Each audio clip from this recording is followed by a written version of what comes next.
নেশা বলতে কি? জ্ঞান জ্ঞান। আমি এখন এই যে আপনি আমার সাথে যে কথা বলতেছেন তাতে কি আমাকে নেশাখোর মনে হয়? আসমানিদের দেখতে যদি তোমরা সবে চাও, রহিমউদ্দিন ছোট্ট বাড়ি রসুলপুরে যাও। বাড়ি তো নয় পাখির বাসা, ভেন্না পাতার ছানি, একটুখানি বৃষ্টি হলে গড়িয়ে পড়ে পানি, একটুখানি হাওয়া দিলেই ঘর নড়বড় করে, তারই তলে আসমানিরা থাকে বছর ভরে। পেটটি ভরে পায় না খেতে, বুকে কয়খান হাড়, সাক্ষী দিছে অনাহারে কদিন গেছে তার। আসমানিদের বাড়ির ধারে পদ্মপুকুর ভরে, ব্যাঙ্গের ছানা শেওলাপানা কিল বিল বিল করে, সেই জলেতে রান্না খাওয়া আসমানিদের চলে। আমার নাম মোহাম্মদ কবির শিকদার, আমার বাড়ি গোপালগঞ্জ জেলা মকসিদপুর থানা, কলেজ মোড়। এরা সব আড়াই গেছে, কে কোথায় আছে আমি বলতে পারবো না। এখানে আমি আজকে 11 বছর হয়ে গেল, আরও 11 বছর কয়েক মাস হয়ে গেল। আমি আগে গার্মেন্টসের চাকরি করছিলাম, তারপরে অনেক কাজ করছি জীবনে, আমি অনেক কাজ করছি। এখন এখানে আজকে 11 বছর এখানে আসার পরে আমার শরীরে অসুখ হওয়ার পরে এই আটটা সার্জারি করার কারণে এখন আর আমি কোনো কাজ করতে পারি না। কিন্তু এখানে বসে থাকি, খুব কষ্টে আছি, খাবার নাই। আর যারা আমার আত্মীয় স্বজন যারা ছিল, আমার ছেলেমেয়ে যারা ছিল, তারা কে কোথায় আছে কেউই খবর নাই। আমি এখন মহাবিপদে আছি। আমার পিতার যে জমিগুলো, এই জমিগুলো আমার বোনরা জাল দলিল করে নিয়ে আমার পিতার জমির থেকে আমাকে বঞ্চিত করে, দেখেন এই যে বাবার মাজারে, শাহ আলী বাবার মাজারে বিগত আজকে আমি 10-11 বছর পড়ে আছি।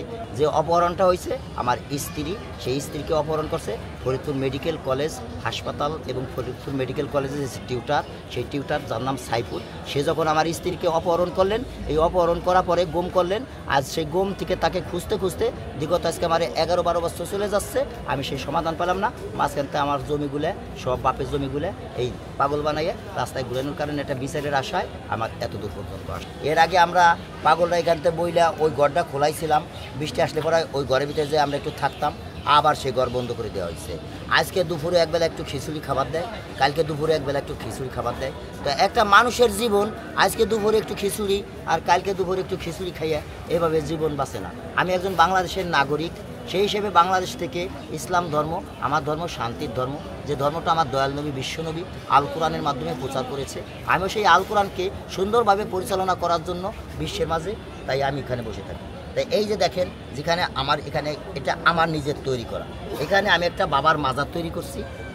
এই মাজারটা হয়েছে, এই সাইড হলো বাবার মাজার, এই সাইড হচ্ছে মসজিদ। তাই এই সাইডটা এখানে কবরে কেউ সিজদা দিবেন না, মাজার শরীফে কেউ সিজদা দিবেন না, কবরে সিজদা দিবেন না, নিজের জাহান্নামের পথ নিজেই তৈরি করবেন না। তাই মসজিদ হয়েছে আল্লাহর ঘর, যেখানে নামাজ পড়বো, আমরা ইবাদত করব। তাই আমরা যেন মসজিদে যে সিজদা দিই, নামাজ পড়ি, আমরা যেন কেউ এই কবরে মাজার শরীফে সিজদা না দেই। বাংলাদেশ ইসলামী শাসন গণতন্ত্র সোনার বাংলাদেশ থেকে আমি একজন মানুষ, আমি অধিকার নিয়ে বলছি কথা বাংলাদেশে। দয়া করে আমার কথাটা আপনারা রাখবেন। আসমানিদের দেখতে যদি তোমরা সবে চাও, রহিমউদ্দিন ছোট্ট বাড়ি রসুলপুরে যাও। বাড়ি তো নয় পাখির বাসা, ভেন্না পাতার ছানি, একটুখানি বৃষ্টি হলে গড়িয়ে পড়ে পানি, একটুখানি হাওয়া দিলেই ঘর নড়বড় করে, তারই তলে আসমানিরা থাকে বছর ভরে। পেটটি ভরে পায় না খেতে, বুকে কয়খান হাড়, সাক্ষী দিছে অনাহারে কদিন গেছে তার। আসমানিদের বাড়ির ধারে পদ্মপুকুর ভরে, ব্যাঙ্গের ছানা শেওলাপানা কিল বিল বিল করে, সেই জলেতে রান্না খাওয়া আসমানিদের চলে। এটা আমি সহজ করলাম, কারণ আমি সুন্দর করে যদি আমি আবৃত্তি করি মঞ্চে, তাহলে ভালো হবে। এটা বলার কারণ যে এখন বর্ষাকাল, বৃষ্টির কাল, চারদিকে পানি জমে থাকবে, আমরা যেন ডেঙ্গু হতে আমরা একটু সচেতন থাকি, যেন এই আসমানিদের মতো যেন আমরা এই পদ্মপুকুরের ময়লা আবর্জনা এগুলো যেন আমরা একটু পরিষ্কার করি। আমরা যুবক, আমরাই পারি, দেশকে বদলে দিছি এবং বিশ্বটাকেও আমরা বদলে দেবো ইনশাআল্লাহ। আমি বললাম তো যে আমার হাত নাই, আমি কাজ করতে পারি না, আমি এখন প্রতিবন্ধীর ভিতরে আছি। আচ্ছা, তো আমার ভিতরে দক্ষতা, জ্ঞান এত থাকার পরেও আমি এখন কোনো কিছু করতে পারি না। কেন? এখন আমার টাকা নাই, জায়গা নাই, ঘর নাই, বাড়ি নাই। এই ঘর বাড়ি না থাকার কারণে আমার ভিতরে ইচ্ছে থাকলেও আমি কোনো কিছু করতে পারছি না। আর যদি বাংলাদেশ সরকার আমাকে একটু সহযোগিতা করে, একটু টাকা দিয়ে আমার যে বাপের যে জায়গা জমিগুলো আছেন, ওই জায়গা জমিগুলো যদি আমার নিজের উদ্ধার করে দেন, ওইটা দরকার হয়, আমি সরকারের দায়বদ্ধ দিয়ে আমি সেখানে একটা ফার্ম করতে পারবো। আমি একজন গার্মেন্টসের কোয়ালিটির চাকরি করছি, আমি একজন সিকিউরিটির চাকরি করছি সাইডে, এইভাবে মেলা কাজ জীবন আমি করছি। তাহলে আমার ভিতরে সেই জ্ঞান, দক্ষতা সব কিছু আছে, শুধু আমার হাতটা নাই। তাই হাত না থাকলে কি হবে? ভিতরে আমার জ্ঞান আছে, হয়তো আজকে আমি আসি, কালকে আমি থাকবো না। তাই একটা কবিতা, সকাল সাজে কাজের মাঝে নিত্য নিরবধি, দেশ আমাকে কি দিয়েছে এই নিয়ে না ভাবি, দেশকে আমি কি দিয়েছি এই নিয়ে ভাবি, তাহলে খুঁজে পাবা আসল সুখের চাবি। ফুল যত সুন্দর হয় তুমি হবা ফুলের মতো, ভুমরা আসবে তোমার কাছে, তুমি হবা মন ভুমরা, খুঁজে পাবা মধু, তুমি হবা বরণকুলের বধূ। নেশা বলতে কি? জ্ঞান। আমি এখন এই যে আপনি আমার সাথে যে কথা বলতেছেন তাতে কি আমাকে নিশাখোর মনে হয়? তো তাহলে যদি জ্ঞানী মনে হয়, আমি তো তখনই বলছি যে আমরা হলো সামনের সাইড আর বর্তমান ক্যামেরা হয়েছে পিছনের সাইড। তো ক্যামেরার সাইডে পিছন থেকে যদি আমাদেরকে কোনো কিছু শিখাই বলানোর চেষ্টা করে, বাবা আমরা সেটা বলতে পারবো। জ্ঞান অর্জন করার জন্য আমি সবসময় ধ্যানে জ্ঞানে বসে থাকি, বাবার মাধ্যমে বসে থাকি, যিনি বাবাই সৃষ্টির শ্রেষ্ঠ। সিদ্ধি খাই, সিদ্ধি খাই, হ্যাঁ সিদ্ধি খাই। সিদ্ধি খাইলে পরা মস্তক ব্রেনটা সুন্দর থাকে, রাগ কম থাকে, এবার মানুষের সাথে ভেজাল কম করি, জ্ঞানের দিক থেকে কাজে খাটাই। এই যেরকম ডরন বুদ্ধিজীবী ডরন 1216 ঢাকা, এইগুলো তো সব আমি সিদ্ধি খাইয়া জ্ঞানের মাধ্যমে এই কাজগুলো করি, মানুষকে বোঝানোর জন্য যে আমি এখন যে সীমানাটায় আছি এটা হচ্ছে 1216 ঢাকা। বুদ্ধিজীবী যেখানে ঘুমিয়ে আছেন বীরশ্রেষ্ঠ মতিউর রহমান, যেখানে ঘুমিয়ে আছেন বীরশ্রেষ্ঠ হামিদুর রহমান, আরও অনেক মুক্তিযোদ্ধা এবং বুদ্ধিজীবী, তাদেরকে স্মরণ করে এখানে আমি বসে সবসময় অল টাইম এই বাংলাদেশের থেকে বিশ্বের জন্য কাজ করি। এই যে একটা ছবি বানাইছি, এখানে লেখা আছে MB আবদুল্লাহ বঙ্গোপসাগর, অর্থাৎ এই MB আবদুল্লাহ জাহাজটাকে ভারত সাগর থেকে সোমালিয়ার জলদস্যু ডাকাতে নিয়ে গেল ওই সোমালিয়ার বুকে, আদায় করলো কয়েক লক্ষ US মার্কিন ডলার। তাই বাংলাদেশের আজকে সাগর পথটা আমাদের সবার জন্য উন্মুক্ত হোক, এই কাজটা করার জন্য আমি এখানে বসে বসে অনেক কিছু করি, এখানে বোঝানোর জন্য।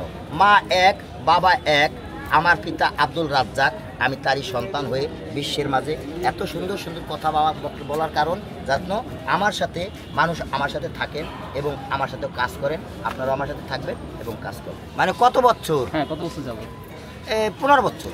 না না না, এটা তো আমি আমার নিজের প্রণে আস্তে আস্তে যেরকম মানুষ ঔষধ সেবন করে, ঠিক এটাও আমি ওভাবে আমার শরীরের সাথে অ্যাডজাস্ট করার লাগে আমি আমার নীতিমালাকে কন্ট্রোল করে ঠিক রাখে আমি এটা সেবন করি। যেরকম মানুষ ঔষধ সেবন করে, ঠিক আমি এই সিদ্ধিটাকে জ্ঞান কন্ট্রোল রাখার জন্য যেন আমি অবৈধ কিছু না করি, এই সিদ্ধিটা জ্ঞান নেওয়ার পরে আমি এমন কিছু না করি যাতে আমাকে কেউ গাঁজাখোর না কয়। কারণ একটা সিদ্ধির নামে আজকে গাঁজা, আজকে অনেক রকমের নাম, কেউ কয় স্টিক, হ্যাঁ বিভিন্ন পদের নাম বিভিন্ন জায়গায়। তাই আমি বলবো যে শুধু আমি না, আমার মতো এরকম জ্ঞানী যারা সিদ্ধি খান এরা সবাই জ্ঞানী। আজকে সিদ্ধি যারা খান এরা কোনো খারাপ কাজ করেন না, আর এদের ভিতরে কোনো খারাপ নীতি থাকেন না, এরা সবাই ভালো লোক। এভাবে যখন আমাদেরকে চাপ সৃষ্টি করেছিলেন তখন আমরা মাজারের থেকে বাইরে চলে গেছিলাম, কিন্তু কিছু লোক ওই জায়গায় দেখেন একটা লোকের গায়ে অনেক পোক, এখানে এতখানি পোকে খেয়ে ফেলাইছে, পাও ভাঙ্গা ওই আসতে গেলে দেখান পড়ে রয়েছে। এরকম এখানে মাজারের ভিতরে এরকম যেখানে সেখানে অনেক রোগ আছে, ও রুগী আমার মতো এরকম হাত পাও নিয়ে পড়ে রয়েছে যেখানে সেখানে, যাদেরকে দেখার মতো কেউই নাই। যদি আমাদেরকে মাজার ত্যাগ করে অন্য কোথাও যদি সেরকম পজিশন সুন্দর করে আমাদের কোনো কষ্ট না হয়, খাবারে কষ্ট না হয়, থাকায় কষ্ট না হয়, তাহলে আমরা ইচ্ছে করে পানির ভিতরে বৃষ্টির ভিতরে এখানে এভাবে পড়ে থাকবো কেন? আমরা এখন যে জায়গাটা পাইছি সেটা হলো মাজারের ভিতরে জায়গা পাইছি, কিন্তু ঘর পাই নেই। আমার মাথার উপরে কোনো ছাতা নাই, ছাউনি নাই, মানে খোলা আকাশের নিচে আমাদের দিন অনেকে অনেক জায়গায় আন্দোলন করছে, এই বেতনের জন্য আন্দোলন করছে, মাস্টার আন্দোলন করছে, প্রিন্সিপালরা আন্দোলন করছে, বাংলাদেশে বর্তমান খালি আন্দোলনগুলো করছে, কিন্তু আমাদের কোনো আন্দোলন নাই। কেন? আমরা ভাসমান, আমাদের কোনো ঘর নাই, বাড়ি নাই, আমাদের কোনো আন্দোলন নাই। আমাদের আন্দোলন শুনবে কে বলে?